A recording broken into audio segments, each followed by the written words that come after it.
اللہ تعالیٰ عنہ حدیث کے راوی ہیں، مشہور حدیث جس کو حدیث جبریل کہا جاتا ہے کہ آپ صلی اللہ علیہ وسلم کی محفل میں ایک شخص آیا اور کیا تھا؟ شدید بیاض الثیاب، انتہائی سفید کپڑے اس شخص نے پہنے ہوئے، شدید سواد الشعر، انتہائی سیاہ بال، لا یرا علیہ اثر السفر ولا یعرفہ منا احد۔ کتنی عجیب بات ہے، کہہ رہے ہم میں سے کوئی اسے جانتا بھی نہیں تھا لیکن اس پہ سفر کے کوئی آثار تھے بھی نہیں۔ بہت عجیب سی بات ہے یا نہیں ہے کہ ایک بندے کے اتنے سفید کپڑے، جبکہ وہ اس محلے کا بھی، کیونکہ پہلے تو اونٹوں پہ پیدل آتے تھے نا، تو بھائی میلے کپڑے ہوتے ہیں، کہتے ہیں پتہ نہیں کہیں کہاں سے آیا ہوگا، مصر سے آیا ہوگا، شام سے آیا ہوگا، کہیں سے آیا ہوگا۔ وہ لوگ تو سب ایک دوسرے کو جانتے تھے، جیسے گاؤں میں جانتے، صدیوں سے اکٹھے رہ رہے ہیں، لیکن کپڑوں کی سفیدی سے لگ رہا ہے بھائی مقامی آدمی ابھی نہا دھو کے آیا ہے، مگر ہم میں کوئی اس کو جانتا نہیں ہے، اور ایسا جوان کہ اس کے انتہائی سے حوال، اور نبی سے اتنی بے تکلفی کا اظہار جیسے کوئی پرانا دوست ہو۔ حتی اسند رکبتیہ الی رکبتیہ ووضع کفیہ الی فخذیہ، اپنے گھٹنے نبی کے گھٹنوں کے ساتھ ملا دیے، ایسے دو زانوں چپک کے بیٹھ گیا اور اپنے ہاتھ اپنی یا نبی کی ران مبارک پہ رکھ دیے۔ تو کتنا عجیب منظر ہے، لیکن حضرت عمر فرماتے ہیں ہم میں یہ گویا حدیث کا مفہوم ہے کہ ہم میں ہمت نہیں ہوئی کہ نبی سے پوچھے کہ یہ کون ہے، بھائی دیکھ رہے ہیں بس جو بھی منظر ہے دیکھتے رہو، ہو کیا رہا ہے بھائی، نبی جب نہ اس کو ڈانٹ رہے ہیں نہ اسے کچھ کہہ رہے ہیں، ہوگا کچھ ہمیں نہیں پتا۔ اور پھر آگے کیا فرماتے ہیں کہ نبی سے سوال پوچھا، یا محمد اخبرنی عن الاسلام، آپ مجھے بتاؤ اسلام کیا ہے؟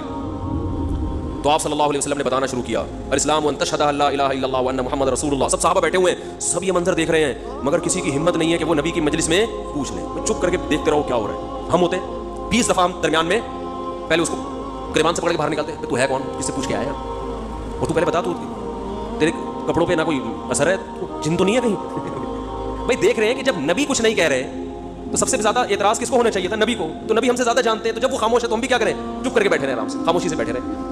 اور پھر کتنا عجیب منظر کہ گھٹنے نبی کے گھٹنوں مبارک کے ساتھ ملا کے پوچھ رہے ہیں کہ اخبرنی عن الاسلام، آپ بتاؤ مجھے اسلام کیا ہے؟ تو آپ نے فرمایا اسلام یہ ہے کہ گواہی دو کہ اللہ کے سوا کوئی عبادت کے لائق نہیں اور محمد صلی اللہ علیہ وسلم اللہ کے بندے اور رسول ہیں، وتقیم الصلاۃ وتؤتی الزکاۃ وتصوم رمضان وتحج البیت ان استطعت الیہ سبیلا، رمضان زکات دو، رمضان کے روزے نماز قائم کرو، زکات دو، رمضان کے روزے، اور استطاعت ہے تو حج کرو۔ فرماتے ہیں اس نے کہا صدقہ، اے محمد آپ نے سچ کہا۔ حضرت عمر کہتے ہیں ہمیں اور عجیب، فعجبنا یسألہ ویصدقہ، بھائی سوال بھی پوچھ رہا ہے اور خود ہی کہہ رہا ہے سچ کہا، تو یہ تو امتحان لینے کے لیے آیا ہے، اور امتحان کس کا ہو رہا ہے؟ معاذ اللہ پیغمبر صلی اللہ علیہ وسلم کا۔ بھائی جو سوال پوچھتا ہے وہ یہ تو نہیں کہتا کہ آپ نے جواب بالکل صحیح دیا ہے، اس مطلب آپ کو تو پہلے سے پتا تو پوچھ کیوں رہے ہیں، لیکن کسی صحابی میں یہ ہمت نہیں ہو رہی کہ نبی کی محفل میں سوال پوچھیں، یا رسول اللہ جب یہ پوچھا کیوں اس نے، یہ تو معاذ اللہ آپ کا امتحان لینے آیا گیا۔ پھر اس نے پوچھا، جبریل کو بعد میں پتا چلا وہ فرشتے جبریل علیہ السلام نے، پھر پوچھا کہ مل ایمان کیا ہے، مل ایمان، انہوں نے بتایا صلی اللہ علیہ وسلم کا ایمان یہ اللہ پر، اس کی کتابوں پر، اس کے رسولوں پر، اس کے فرشتوں پر، آخرت کے دن پر، تقدیر پر ایمان لایا جائے، صدقہ اس سچ کہا۔ پھر انہوں نے پوچھا کہ احسان کیا ہے، پھر آپ نے فرمایا تعبد اللہ کانک تراہ فإن لم تکن تراہ فإنہ یراک، اللہ کی ایسی عبادت کرو جیسے تم دیکھ رہے ہو کیونکہ وہ تو تمہیں دیکھ رہا ہے، صدقہ اس نے کہا بالکل سچ کہا۔ کہا متی الساعۃ، قیامت کب آئے گی؟ تو آپ صلی اللہ علیہ وسلم نے یہ نہیں فرمایا لا ادری، مجھے نہیں پتا، کیونکہ آپ کو معلوم تھا کہ جیسے مجھے نہیں پتا سامنے والے کو بھی نہیں پتا، سمجھ رہے ہو، یہ کسی کو بھی نہیں۔ تو یہاں آپ نے جواب یہ نہیں کہا مجھے معلوم نہیں ہے، بلکہ آپ نے بتا دیا کہ جیسے تمہیں معلوم نہیں ہے یہاں تم صدقہ نہیں کہہ سکتے، جیسے مجھے معلوم نہیں ہے تمہیں بھی، اس لیے آپ نے فرمایا مل مسئول عنہا بأعلم من السائل۔ عربی بڑی خاندانی زبان ہے، خدا کی قسم، عربی جو ہے نا بڑی پیاری زبان ہے، کسی کو صحیح آتی ہو تو عربی کی بلاغت کا عربی میں ہی مزہ ہے۔ مل مسئول عنہا بأعلم من السائل، جس سے پوچھا جا رہا ہے پوچھنے والے سے زیادہ نہیں جانتا، جس سے پوچھا جا رہا ہے وہ پوچھنے والے سے زیادہ نہیں جانتا۔ قرآن کی بعض آیتیں ایسی فجر والی ہیں نا کہ مزہ آتا ہے ان کو پڑھنے میں۔ جو موسیٰ علیہ السلام کو اللہ نے کہا تھا نا قلنا لا تخف انک انت الاعلی، اس کا اردو میں ترجمہ نہیں بنتا۔ موسیٰ علیہ السلام کے سامنے جب جادوگر تھے نا تو جادوگروں نے ہزاروں لاٹھیاں پھینکی، سانپ بن کے حضرت موسیٰ کی طرف دوڑنے لگی۔ قرآن کہہ رہا ہے فأوجس فی نفسہ خیفۃ موسیٰ، موسیٰ نے دل میں کیا محسوس کیا؟ خوف۔ میں ایمان یہ اللہ پر، اس کی کتابوں پر، اس کے رسولوں پر، اس کے فرشتوں پر، آخرت کے دن پر، تقدیر پر ایمان لایا جائے، صدقہ اس سچ کہا۔ پھر انہوں نے پوچھا کہ احسان کیا ہے، پھر آپ نے فرمایا تعبد اللہ کانک تراہ فإن لم تکن تراہ فإنہ یراک، اللہ کی ایسی عبادت کرو جیسے تم دیکھ رہے ہو کیونکہ وہ تو تمہیں دیکھ رہا ہے، صدقہ اس نے کہا بالکل سچ کہا۔ کہا متی الساعۃ، قیامت کب آئے گی؟ تو آپ صلی اللہ علیہ وسلم نے یہ نہیں فرمایا لا ادری، مجھے نہیں پتا، کیونکہ آپ کو معلوم تھا کہ جیسے مجھے نہیں پتا سامنے والے کو بھی نہیں پتا، سمجھ رہے ہو، یہ کسی کو بھی نہیں۔ تو یہاں آپ نے جواب یہ نہیں کہا مجھے معلوم نہیں ہے، بلکہ آپ نے بتا دیا کہ جیسے تمہیں معلوم نہیں ہے یہاں تم صدقہ نہیں کہہ سکتے، جیسے مجھے معلوم نہیں ہے تمہیں بھی، اس لیے آپ نے فرمایا مل مسئول عنہا بأعلم من السائل۔ عربی بڑی خاندانی زبان ہے، خدا کی قسم، عربی جو ہے نا بڑی پیاری زبان ہے، کسی کو صحیح آتی ہو تو عربی کی بلاغت کا عربی میں ہی مزہ ہے۔ مل مسئول عنہا بأعلم من السائل، جس سے پوچھا جا رہا ہے وہ پوچھنے والے سے زیادہ نہیں جانتا، جس سے پوچھا جا رہا ہے وہ پوچھنے والے سے زیادہ نہیں جانتا۔ قرآن کی بعض آیتیں ایسی وجد والی ہیں نا کہ مزہ آتا ہے ان کو پڑھنے میں. جو موسیٰ علیہ السلام کو اللہ نے کہا تھا نا قلنا لا تخف انک انت الاعلی, اس کا اردو میں ترجمہ نہیں بنتا. موسیٰ علیہ السلام کے سامنے جب جادوگر تھے نا تو جادوگروں نے ہزاروں لاٹھیاں پھینکی, سانپ بن کے حضرت موسیٰ کی طرف دوڑنے لگی. قرآن کہہ رہا ہے فاوجس فی نفسہ خیفۃ موسیٰ, موسیٰ نے دل میں کیا محسوس کیا؟ خوف. دیکھو قرآن کے الفاظ یہ نہیں ہے کہ موسیٰ گھبرانے لگے, کیونکہ اگر گھبرانے لگتے نا دشمن پہ روب ختم ہو جاتا, دشمن کہتا ہار گئے. قرآن دل کی کیفیت بیان کر رہے ہیں. موسیٰ نے گویا اپنے ظاہر پہ کنٹرول کیا ہوا تھا, سمجھ رہے ہیں؟ ظاہر پہ کیا کیا ہوا تھا حضرت موسیٰ علیہ السلام نے؟ کنٹرول کیا, مجھے بالکل گھبراہٹ نہیں ہے. لیکن قرآن دل کی کیفیت بیان کر رہا ہے, دل میں کیا تھا؟ خوف. یہ بلاغت ہے. فاوجس فی نفسہ, خاف موسیٰ نہیں ہے, موسیٰ خوفزدہ ہو گئے. اس لیے ہم کہتے ہیں نا فلاں خوفزدہ ہو گیا, تو اس سے یہ متبادر ہوتا ہے کہ یعنی دیکھنے میں ایسا لگ رہا تھا کیا ہو گیا, اس خوف کے آثار دل سے کہاں آئے؟ جسم پہ. حضرت موسیٰ نے اپنے اوپر کنٹرول کیا کہ یہ اتنا بڑا مقابلہ ہو رہا ہے اسلام اور کفر کا, ایمان اور کفر کا, کہ اگر میں گھبرانے لگا نا ان کے سامنے تو یہ ان سے ان کا مورال کیا ہو جائے گا؟ بلند. تو قرآن کہہ رہا ہے اوپر سے تو بڑے کانفیڈنس کے ساتھ, لیکن دل کی کیفیت کون جانتا ہے؟ اللہ. فاوجس فی نفسہ, قرآن کہہ رہا ہے دل کے اندر موسیٰ کو خوف محسوس ہوا. قلنا, ہم نے کہا, ہم نے کیا کہا؟ دل کے اندر وحی کی اللہ نے. دل گھبرا رہا ہے تو دل میں وحی کی, لا تخف, اے موسیٰ خوف مت کر, انک انت الاعلی, آج کے دن تو ہی غالب ہوگا. یہ نہیں کہا انک الاعلی, نا نا نا نا نا, انک الاعلی نہیں کہ تو غالب ہوگا. انک, دیکھو انک کا معنی بھی وہی ہے جو انک انت ہے. کا مطلب بھی تو, انت کا معنی بھی تو. تو جب ایک دفعہ کا کہہ دیا تو دوبارہ انت کہنے کی کیا ضرورت ہے بھائی؟ ابے چھوڑو یار, رہنے تو, تم لوگ کو بہت مشکل ہے بات سمجھانا. جو مجھے مزہ آ رہا ہے نا اس آیت میں وہ آپ سوچ بھی نہیں سکتے. قرآن یہ نہیں کہہ رہا انک الاعلی کہ تو کیا ہو جائے گا, تو ہی برتر ہوگا, تو ہی غالب ہوگا. انکا انتا, یہ تاکید کے لیے, اے موسیٰ تو, صرف تو, ٹھیک ہے نا, اکیلا. الاعلی, اور اعلیٰ بھی نہیں ہے. اصولی طور پر خبر پر الف لام داخل نہیں ہوتا. گرامر کے لحاظ سے اصولی طور پر انکا انتا اعلیٰ ہونا چاہیے, یا انکا, سوری انتا نہیں, انکا اعلیٰ. مبتدا معرفہ ہوتا ہے, خبر کیا ہوتی ہے؟ نکرہ. سمجھتے نہیں ہو بات, جب پڑھو گے نہیں رات کو تو سمجھو گے نہیں بات کو. انکا اعلیٰ ہونا چاہیے, اے موسیٰ تو غالب آ جائے گا, یہ مطلب ہوگا سیدھا سیدھا ترجمہ. اس اللہ نے اعلیٰ پہ الف لام لگا دیا. الف لام جب لگتا ہے نا کسی, تو وہ کسی اسپیسیفک چیز کو کہتے ہیں. جیسے کتاب کا مطلب کوئی بھی کتاب, الکتاب کا مطلب کوئی اسپیسیفک, کوئی خاص کتاب. آپ جب کہتے ہیں بندہ آیا ہے, بچے گھر میں آ کے بتا رہے ہوتے ہیں پنجاب میں بندہ آیا ہے, کراچی میں کہتے ہیں آدمی آیا کوئی. یہ بندہ کا لفظ پنجاب سے امپورٹ ہوا ہے. کراچی میں لوگ کہتے تھے کوئی انسان آیا, کوئی آدمی آیا ہے, تو پنجاب میں کیا کہتے ہیں اس کو؟ بندہ آیا. اچھا, شگون کے انسان کا بچہ بن جائے وہ بندہ بن جائے, ٹھیک ہے نا. تو ہم جب کہتے ہیں کوئی بندہ آیا ہے, یہ ایک بندہ آیا ہے, تو وہ ان نون ہوتا ہے. ابو کو بتا رہے ہوتے ہیں ابو ایک انکل آئے ہیں, اس کا مطلب کیا ہوتا ہے؟ کوئی ہے. لیکن اگر ایسا بندہ آیا ہو جس کا آپ کو پتا ہو, یعنی پہلے آ چکا ہو اور آپ اس کے انتظار کر رہے ہو, وہ اسپیسیفک وہ بندہ آ چکا ہو, تو عربی میں کہیں گے البندہ. بندہ عربی کا لفظ نہیں, لیکن میں سمجھانے کے لیے, جا رجل یو سڑے راغلے, یو سڑے کہیں گے نا, یو سڑے راغلے, موقع دے کے بھاگ لے. ایک بندہ آیا ہے, جا الرجل, تو اس کا مطلب وہ ایک مخصوص بندہ ہے جس کا پہلے سے آپ کی کھوپڑی میں تصور ہے. تو قرآن کہہ رہا ہے انکا انت الاعلی. الاعلی کا مطلب کہ جب مقابلہ ہو رہا ہے نا, تو جو شخص برتر آنے والا ہے, لوگوں کے ذہن میں گویا کہ اس کا ایک تصور ہے کہ ایک نہ ایک جیتے گا, تو وہ جو جیتنے والا مخصوص شخص ہے, آپ کے علاوہ کوئی بھی نہیں ہے وہ, اور صرف آپ ہی ہو. الاعلی کون ہے آج؟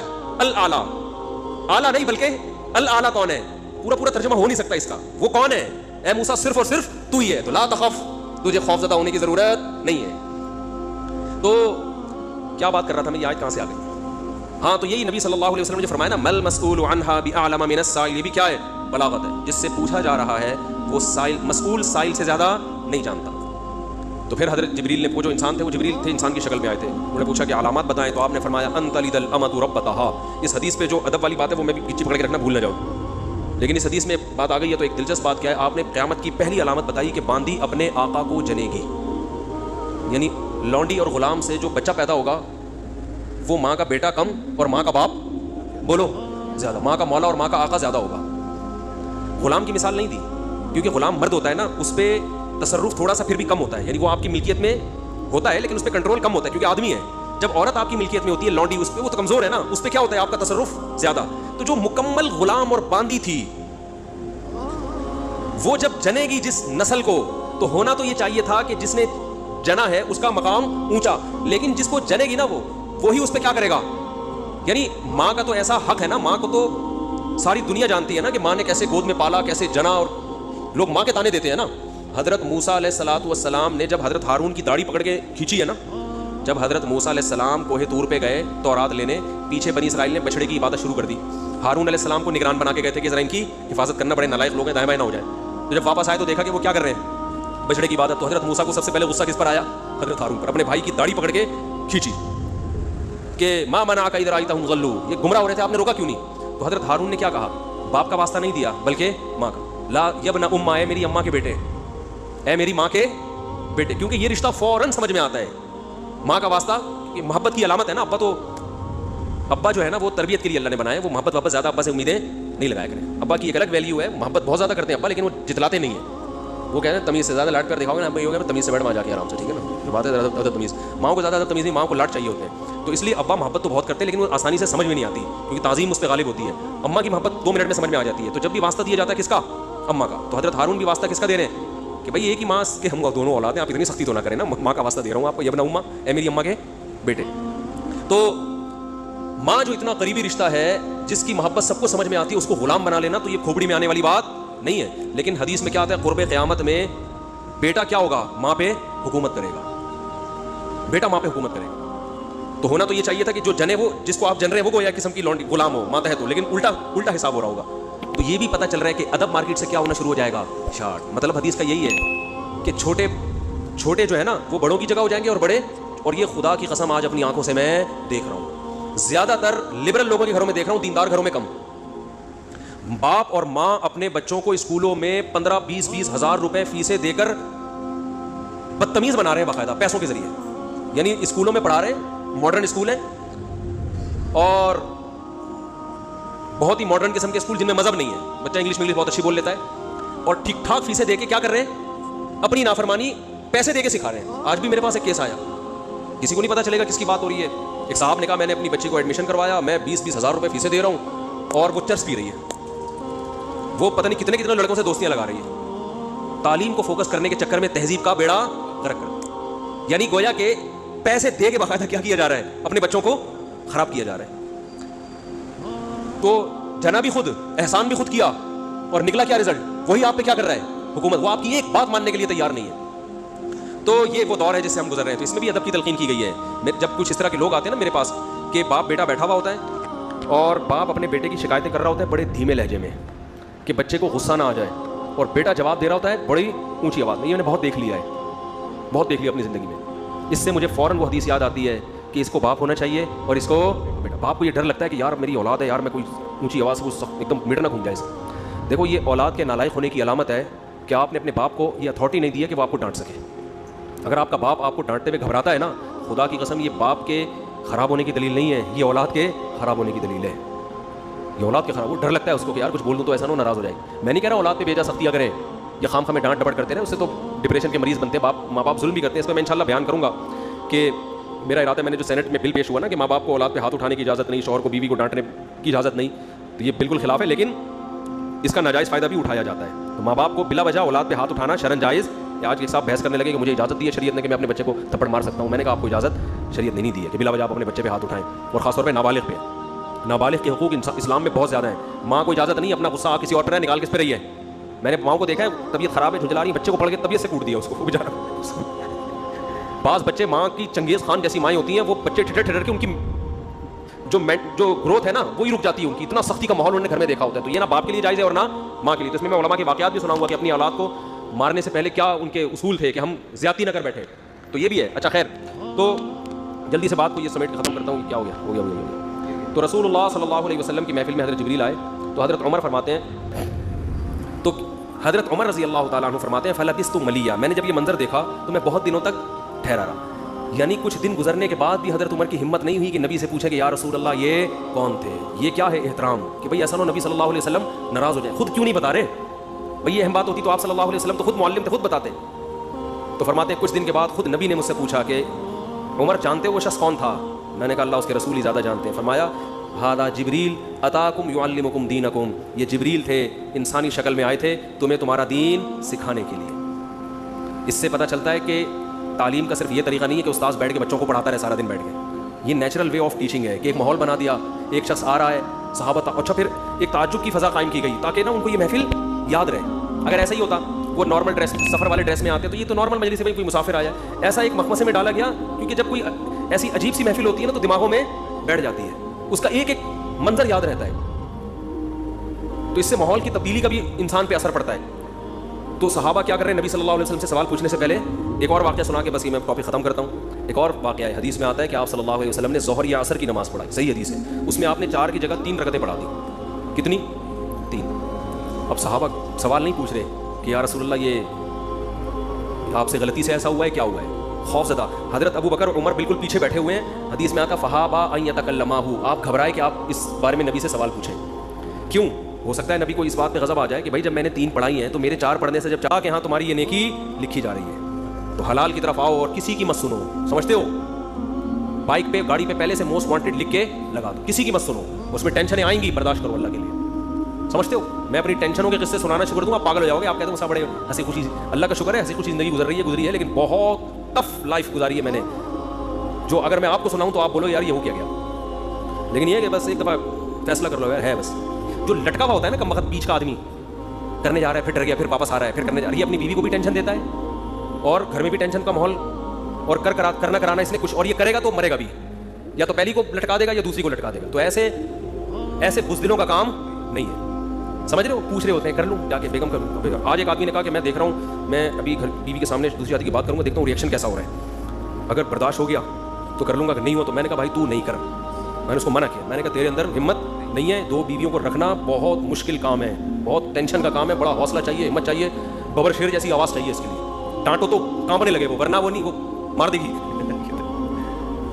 تو بہت مشکل کام ہے, ٹھیک ٹھاک ٹینشن ہوتی ہے اس میں, لیکن پھر بھی میں کہتا ہوں کرو کیونکہ معاشرے کی ضرورت ہے یہ, لیکن دل گردہ پیدا کر کے کرو. آرمی میں بھرتی ہونے کے لیے جاتے ہیں نا, تو جب وہ پوچھیں گے آپ کو میدان جنگ میں بھیجا گیا تو آپ جاؤ گے, تو آپ کیا کہو گے؟ سر بالکل جاؤں. اگر آپ نے انٹرویو میں کہہ دیا اس وقت میں دیکھوں گا سچویشن, اگر ایسا ہوا میں دیکھوں گا حالات کیا ہیں, تو سلیکشن ہوگی, دفعہ یہاں سے بول نکل مروائے گا. تو فوج میں دیکھا جاتا ہے بھائی دل گردہ ہے یا نہیں ہے. ISSB کے امتحان میں بھی دیکھا جاتا ہے اس میں.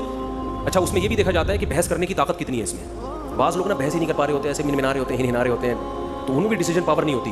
تو یہ سب چیزیں میں تو کہتا ہوں 4 شادیوں, دوسری شادی سے پہلے ISSB کا امتحان کلیئر کرواؤ. اس سے امتحان میں پاس ہو جائے تو 4 کر, امتحان میں فیل ہو گیا بھائی, جو آدمی میدان جنگ میں صف اول میں لڑ نہیں سکتا وہ دوسری شادی نہیں کر سکتا. میری رائے ہے, جو وہاں لڑ سکتا ہے وہ یہاں بھی لڑ سکتا ہے. یہ بالکل, بلکہ وہاں لڑنا شاید آسان ہو, یہاں میں نے ایسے لوگ بھی دیکھے میدان جنگ میں لڑے, جنگ ہوئی, انڈیا پاکستان کی جنگیں تو ہوتی رہتی ہیں نا, میدان میں بہادری کے جوہر دکھائے, گھر میں آ کے کہا یار یہ کام ہم سے نہیں.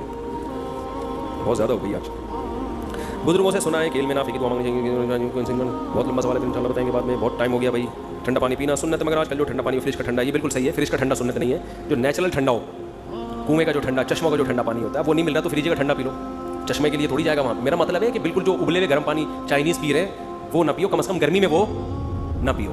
ہو سکتا ہے صحت کے فائدے ہوں لیکن سب کچھ صحت نہیں ہوتا, تھوڑا سا اللہ نے لذتیں بھی رکھی ہے. میں پراٹھے کھاتا ہوں لیکن میں کوشش کرتا ہوں اس کو پگھلا دوں میں ایکسرسائز کر کے, صحیح ہے نا. پراٹھے کا اپنا مزہ ہے یار, کیسے چھوڑ دے آدمی. اچھا بھائی ٹھنڈا پانی فریج کا پی لو.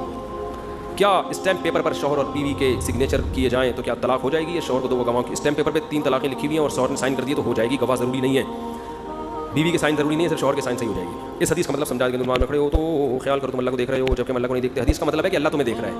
اصل مطلب یہ ہے کہ یہ تصور کرو کہ اللہ تمہیں دیکھ رہا ہے. پھر کبھی تفصیل بتاؤں گا اس. سوال یہ کہ ہم تو فالو کرتے ہیں لیکن کیا میں بریلوی لڑکی سے شادی کر سکتا ہوں جبکہ میرا بیان نہیں آیا گرین ہری پگڑی والوں میں شادی؟ تو آپ بھی کر لیں لیکن اس کے عقیدے شرکیہ نہ ہو. اس سے پہلے پوچھ لیں رسول اللہ صلی اللہ علیہ وسلم حاضر ناظر تو نہیں ہے, آپ انسان ہیں, بشر ہیں, مختار کل تو نہیں ہے. یہ عقیدوں کی اصلاح پہلے ضروری ہے, تو کوئی بھی اس کی اصلاح ضروری ہے. اچھا وہی پھر لمبا سوال ہے بعد میں. آٹومیٹک مشین میں اگر ناپاک کپڑے دھوئیں تو پاک ہو جائیں گے؟ آپ کو سوال پوچھنا چاہتے ہیں بھائی, پوچھیں کیا پوچھیں. یہ پھر لمبے بہت ٹائم ہو جائے گا نا, بہت زیادہ وقت ہو گیا. ارشاد جی.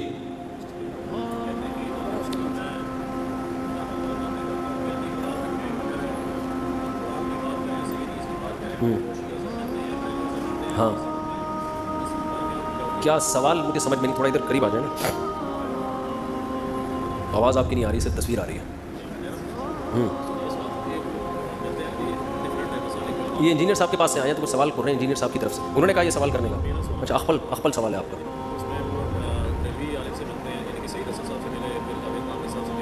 جی انجینئر صاحب غامدی صاحب سے ملے, بریلوی صاحب سے ملے, اور ان سے بھی ملے جواد نقوی صاحب سے. جی انجینئر صاحب یہ کہتے ہیں کہ ہم قرآن و حدیث کی بات کرتے ہیں, علمی اختلاف تو کریں مگر یونٹی کی بات کریں. جی آگے اس پر میں کیا کہوں؟ تبصرہ. وہ کہہ رہے ہیں, میں یہ کہہ رہے ہیں ان کی طرف سے, پتہ نہیں ان کی طرف سے اپنی طرف سے کہہ رہے ہیں, اپنی طرف سے کہہ رہے ہیں. یعنی ان کا کہنا یہ ہے کہ وہ تو یونٹی کی بات کرتے ہیں, اتحاد کی بات کرتے ہیں. اچھا یعنی میں سب سے ملتا ہوں, بریلوی علماء سے بھی, شیعہ سے بھی, سب سے ملتا ہوں. تو ملنے پر گورنمنٹ کی طرف سے کوئی پابندی نہیں ہے, مل لیں ہم. یعنی وہ کہتے ہیں میں اتحاد امت کی بات کرتا ہوں. اچھا لطیفہ سنایا آپ نے, ماشاء اللہ لطیفہ بہت اچھا. اتحاد جتنی باتیں اب تک ہو رہی ہیں وہ ساری کیا ہو رہی ہیں؟ یعنی بزرگوں کی کتابوں سے کیڑے نکال کے امت میں کیا کرنا. ٹھیک ہے. مفتی تقی عثمانی صاحب نے بھی کہا ہے کہ احمد رضا بریلوی کا, حضرت حکیم الامہ نے مولانا احمد رضا بریلوی کا بڑا احترام کیا, تو فوراً کیڑا نکال دیا کہ کوئی احترام نہیں کیا. تو اتحاد کی بات تو یہ تھی کہ چلو پہلے نہیں کیا, چلو اب تو شروع کر دیا نا. اتحاد کی بات تو یہ ہوتی ہے نا کہ چلو پہلے اس کو مفنت کا جو مرضی کا, مگر چلو الحمدللہ چلو ہم مان لیتے ہیں. دیکھو جب کوئی غلطی کرتا ہے نا, باپ بچے کو سمجھا رہے ہیں کہ یوں نہیں کرو ایسا نہیں کرنا, اور بچے نے ویسا کیا ہوتا ہے تو بچہ کہتا ہے کہ میں تو نہیں کرتا, تو باپ کیا کہتا ہے اس کو, چلو ماشاءاللہ خوشی ہوئی سن کے کہ تم, تو باپ کیا کرتا ہے مٹی ڈال دیتا ہے کہ پچھلی غلطی پہ پردہ ڈالو, آئندہ سے تو نہیں کرتا. لیکن اگر باپ کی طبیعت میں شرارت ہوگی تو وہ طنز کرنا شروع کر دے گا کہ نہیں تم نے تو کیا ہے, نہیں تم نے تو کیا ہے. تو یہاں سے بچے کے دل میں کیا پیدا ہوگا؟ بغاوت کے جذبات پیدا ہوں گے. تو ان سے کہیں کہ آپ اگر امت میں اتحاد چاہتے ہیں تو اپنا طریقہ تھوڑا سا چینج کر لیں. آپ علماء کی کتابوں سے مثبت چیزیں نکالا کریں, ٹھیک ہے نا, اور جو منفی چیزیں ہیں اس پہ علمی انداز سے رد کر دیا کریں کہ یہ ان سے غلطی ہوئی ہے. مجھے تو یہ ٹاپک ہی فضول لگتا ہے, پتہ نہیں کیا سوال لے کے بڑھے گا. چلو پھر کبھی ملیں گے انشاءاللہ.